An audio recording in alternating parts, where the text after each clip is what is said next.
मैं बीच में नहीं बोलना चाह रहा था, पर आपने 4 मिनट बोल दिया, अब मुझे भी 4 मिनट चाहिए, मैं गिन रहा हूं। नहीं, आप उनकी बातों का जवाब देना चाहते हैं, अपने सवाल पूछना चाहते हैं? मैं पहले उनकी बात ले जाना चाहती हूँ, मैं पहले उनकी बात का जवाब दूंगा। वैक्सीन की बात का? हाँ, उसका जवाब दूंगा।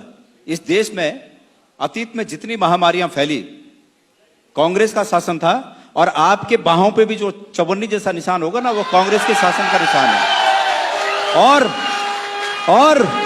और ये भी बता दूं आपको, अभी तक जितनी सरकारें आई, सभी सरकारों ने मुफ्त टीकाकरण किया, मुफ्त। आप कोई नया काम नहीं कर रहे हैं। हाँ, ये जरूर है कि पहली बार हो रहा है कि अगर टीका भी लग रहा है तो उसमें प्रधानमंत्री जी की फोटो पहले दिख रही है कि भाई ये ही हैं, ये हैं करके आप बचे हो। ये नहीं रहेंगे तो ये जबरदस्ती किसी के मनस में बिठाया जा रहा है कि ये हैं करके ये टीका आया। और टीका कहां बना? कांग्रेस के द्वारा निर्मित प्रयोगशालाओं में टीका बना है। आप भूल जाइए, आपने 7 साल में अगर एक नई प्रयोगशाला बनाई हो, भारतीय जनता पार्टी की सरकारों ने इस देश में कोई नया काम, एम्स कांग्रेस की देन है, तमाम प्रयोगशालाएं कांग्रेस की देन है। मुझे खुशी है इस बात की, और कांग्रेस के शासन की देन है। लेकिन उससे बढ़कर यह बात है कि वो हिंदुस्तान की देन है, भारत की देन है। मुझे इस बात पर फक्र है। आप इसको किसी एक व्यक्ति का श्रेय मान रहे हैं कि उस व्यक्ति का श्रेय है। माननीय कौशिक जी, ये हमारी बाहों पर बने ये चवन्नी जैसे निशान, ये दर्शाते हैं कि अतीत में भी ऐसी बीमारियां आई और उस समय की सरकारों ने बिना प्रचार के मुफ्त में पूरे देश के लोगों का टीकाकरण किया। अब आप विकास की बात कर रहे हैं, आप बड़े जोर शोर से कहते हैं कि ऋषिकेश से और कर्णप्रयाग की रेल लाइन हमारी उपलब्धि है।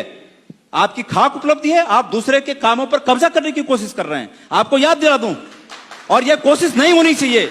हम इस कोशिश का पुरजोर विरोध करेंगे। आप विकास करिए, वो विकास कार्यों के नाम लीजिए, हमें खुशी होगी।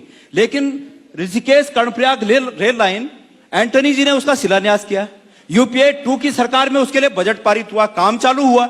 अब आपके समय में वो पूरा हो, अच्छी बात है, लेकिन दूसरे के कामों पर श्रेय मत लीजिए।